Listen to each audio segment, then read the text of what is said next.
राहुल गांधी ने जब संसद में एक दिन के लिए नीट के मुद्दे पर चर्चा करने की मांग किया तो राहुल गांधी का माइक बंद कर दिया जाता है। सीबीआई को इन्वेस्टिगेशन के दौरान पता चलता है कि नीट पेपर का मास्टरमाइंड संजीव मुखिया ने 30 लोगों को हायर किया था और इसके लिए इन लोगों को सैलरी भी दे रहा था।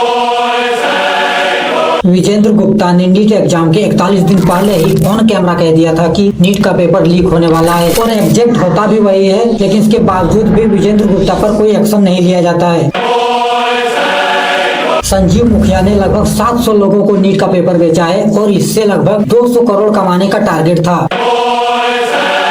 नीट पेपर लीक करवाने वाला मास्टरमाइंड विजेंद्र गुप्ता ने पुलिस और सीबीआई को चैलेंज करते हुए ये तक कह दिया कि देश में ऐसा कोई पुलिस और सीबीआई नहीं है जो मुझे गिरफ्तार कर सके। जेल जाने के बाद बेल होगा और बेल मिलने के बाद फिर से यही खेल होगा।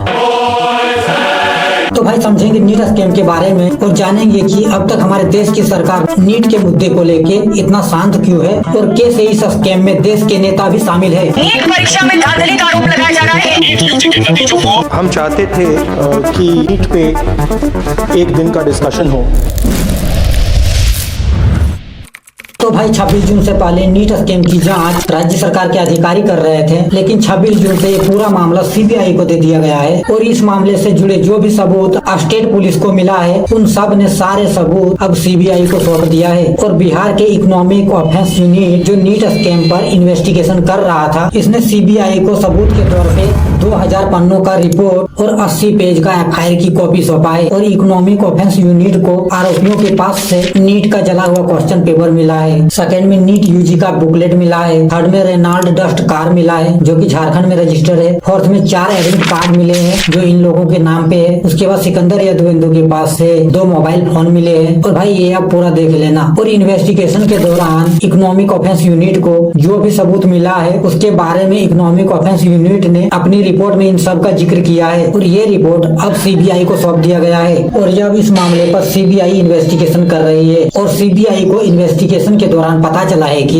नीट पेपर का मास्टरमाइंड संजीव मुखिया ने इसके लिए 30 लोगों को हायर किया था और इसके लिए इनको सैलरी भी दे रहे थे और कईयों को ट्रैवल के लिए बाइक भी दे रखा था। और पटना में इन सभी आरोपियों से पूछताछ के बाद इन सब ने संजीव मुखिया और सिकंदर यादवेंदु को नीट परीक्षा का पेपर लीक करवाने का मास्टरमाइंड बताया है। और संजीव मुखिया नीट यूजी का पेपर 700 लोगों को बेच के इससे 100 से 200 करोड़ रुपए कमाना चाहता था। और इसके लिए संजीव मुखिया और सिकंदर यादवेंदु का नीट पेपर मिलने के बाद उसका पीडीएफ बना के बेचने का प्लान था। और इस स्कैम में जिन लोगों के पास फर्जी सिम कार्ड और फर्जी मोबाइल जुगाड़ हो गया वो तो नीट पेपर का पीडीएफ अपने मोबाइल में रिसीव करने के लिए तैयार हो गए, लेकिन जिन लोगों का फर्जी सिम कार्ड और मोबाइल जुगाड़ नहीं हो पाया वो क्वेश्चन पेपर को लेके किसी मुसीबत में नहीं फंसना चाहते थे। और इसके लिए संजीव मुखिया ने इन सारे स्टूडेंट को पटना में एग्जाम के एक दिन पहले बुला के क्वेश्चन पेपर रटवाने का प्लान बनाया। और एग्जाम के एक दिन पहले एग्जैक्ट इन लोगों ने किया भी वही। संजीव मुखिया को नीट का पेपर मिलने के बाद संजीव मुखिया और सिकंदर यादवेंदु क्वेश्चन पेपर का पीडीएफ बनाने के लिए अपने साथी बलदेव कुमार को क्वेश्चन पेपर भेजता है। और क्वेश्चन पेपर का पीडीएफ बनाने के बाद बलदेव कुमार इस पीडीएफ को नीतीश कुमार और अमित आनंद को पीडीएफ का एक्स्ट्रा कॉपी और प्रिंट करवाने के लिए देता है। और जिन लोगों को एग्जाम के एक दिन पहले ही पटना बुला के क्वेश्चन पेपर रटवाने का प्लान बनाया था उनके लिए मनीष प्रकाश और आशुतोष कुमार ने लर्न प्ले स्कूल छात्रावास किराए पर लिया था।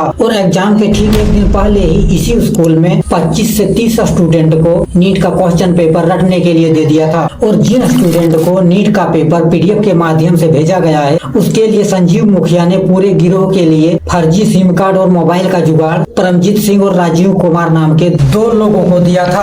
हालांकि पुलिस को अभी तक ये पता नहीं चला है कि संजीव मुखिया को नीट का क्वेश्चन पेपर मिला कहां से है, लेकिन बिहार पुलिस का मानना है कि नीट का क्वेश्चन पेपर हजारीबाग के ओएसीसी स्कूल से लीक हुआ है, क्योंकि इकोनॉमिक ऑफेंस यूनिट की टीम को इन्वेस्टिगेशन के दौरान पेपर के पैकेट में टेपरिंग देखा गया था। सेकेंड में पैकेट के बॉटम में कट मार्क्स था। थर्ड में 1:30 में एग्जाम हॉल पर क्वेश्चन पेपर पहुंच जाना था, लेकिन क्वेश्चन पेपर स्टूडेंट को 15 मिनट बाद मिला। और इन सारे सवालों का जवाब स्कूल के प्रिंसिपल दे नहीं पाए, इसलिए अभी सीबीआई ने इस स्कूल के प्रिंसिपल एहसानुल्लाह हक और वाइस प्रिंसिपल इम्तियाज आलम को गिरफ्तार किया है। और ये तो सिर्फ झारखंड और बिहार में संजीव मुखिया गैंग की कहानी है। उसके बाद गुजरात गुजरात के कोधरा में जलराम स्कूल के प्रिंसिपल पुरुषोत्तम शर्मा अपने साथी तुषार भट्ट, परशुराम रॉय, विभोर आनंद और उमेश्वर प्रसाद सिंह के साथ मिलकर OMR सीट के साथ छेड़छाड़ किया है और CBI इन सभी आरोपियों से ये जानना चाह रही है कि इस खेल का असली मास्टरमाइंड कौन है और इन पांचों का संजीव मुखिया के गैंग से कोई लिंक है क्या।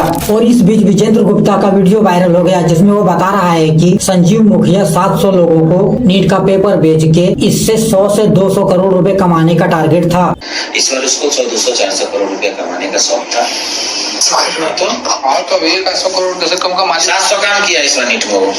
700 मिल ही नहीं सकता।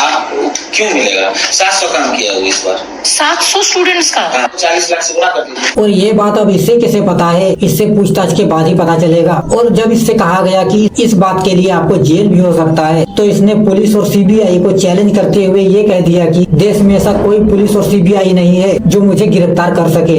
सीधे पुलिस से लेकर CBI तक को चैलेंज कर देता है। CBI का बात नहीं पकड़ लिया, उसके घर में करूंगा नहीं पकड़ता, नहीं पकड़ेगा। सेंट्रल स्पोर्ट से नहीं पकड़ा, कभी मेरा पेपर नहीं पकड़ा। और आगे इसने ये कहा कि अगर जेल होगा तो फिर बेल होगा और बेल मिलने के बाद फिर से वही खेल होगा। रही बात जेल जाने का था, जेल कल फिर परसों से यही खेल करेंगे। देखिए विजेंद्र गुप्ता ये बहुत ही पहुंचा हुआ खिलाड़ी है। इसने नीट एग्जाम के 41 दिन पहले ही कह दिया था कि नीट का क्वेश्चन पेपर लीक होगा और हो भी गया। कि नीट का एग्जाम कंडक्ट करने वाली संस्थान ध्यान दें कि इस बार विशाल चौरसिया जेल में भी रह के नीट कर लेगा। और इतना डीप जानकारी इसको कैसे पता है, इन्वेस्टिगेशन के बाद ही पता चलेगा। और इस बीच इसने सुभाषपा विधायक बेदी राम का नाम भी ले लिया। देखिए बेदी राम का नाम सुने होंगे। किसका? बेदी राम। इस देश के सबसे बड़े paper leak mafia Bedi Ram का नाम सुने होंगे। किसका? बेदी राम जौनपुर वही किए थे। हम लोग परसिस्टेंट थे, विद्यार्थी लायक था, बोले नौकरी लगा देंगे, चल गया, साथ में धरा गया, जेल चल गया। और अभी नीट पेपर पर बेदी राम के सहयोगी विजेंद्र गुप्ता का वीडियो वायरल होने के बाद बेदी राम का भी वीडियो वायरल हो गया जहां वो फर्जी तरीके से नौकरी दिलाने की बात कह रहे हैं। मुझे बतिया फैल रहा है देने की बात हुई थी ना, हम ठीक है, देने वाली बात फैल रहा वो अपने जगह है। बस एक चीज बताइए,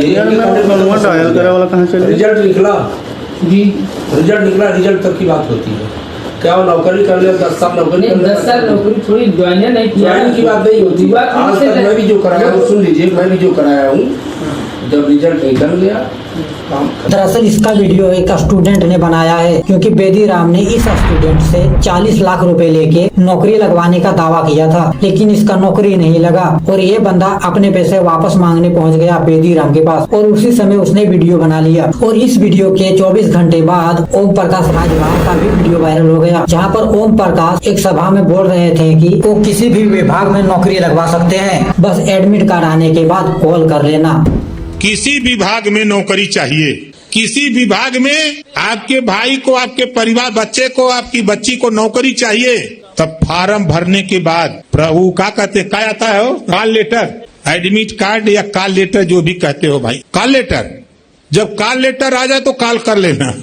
देखिए इससे पहले 3 बार बेदी राम को पेपर लीक करवाने के मामले में STF ने पकड़ा है और ये दोनों तो भाजपा के अध्यक्ष और विधायक हैं और अभी ये बीजेपी के साथ में है। और वीडियो वायरल होने के बाद योगी आदित्यनाथ, JP नड्डा और अमित शाह ने इन दोनों को मिलने के लिए दिल्ली बुलाया है और अब ये लोग आपस में कौन सा खिचड़ी पका रहे हैं यही जाने। और अब इस मैटर को दबाने का प्लान चल रहा है। हालांकि राहुल गांधी नीट स्कैम पर एक दिन के लिए संसद में चर्चा करने की मांग कर रहे थे, लेकिन इस बीच राहुल गांधी का माइक बंद कर दिया गया और ओम बिरला नीट के मुद्दे पर डिस्कस करने के लिए तैयार ही नहीं हुए। हालांकि CBI अभी इन 6 राज्यों में इन्वेस्टिगेशन कर रही है और CBI अभी पटना के जिस सोसाइटी में सिकंदर यदुवंदु रहता था वहाँ भी पहुँचा था। इसके अलावा सिकंदर यदुवंदु और उसके भतीजे के रुकने के लिए RCB के NH में कमरा बुक किया गया था और ये कमरा तेजस्वी यादव के पर्सनल सेक्रेटरी प्रीतम ने इनके लिए बुक किया था। और अब इनके बीच क्या लिंक है वो CBI ही जाने। और अब इस स्कैम में नेताओं का नाम सामने आने के बाद सरकार इस मुद्दे को खत्म करना चाहती है और इसके लिए भारत सरकार ने नीट यूजी की परीक्षा पर सुप्रीम कोर्ट में अभी हलफनामा दायर किया है, जिसमें सरकार ने कहा है कि हम नीट यूजी की परीक्षा रद्द नहीं करना चाहते हैं। और सरकार का कहना है कि जब तक यह सबूत नहीं मिल जाता है कि पूरे भारत में पेपर लीक हुआ है, तब तक पूरे परीक्षा को रद्द करना ठीक नहीं होगा। और भैया अब इनको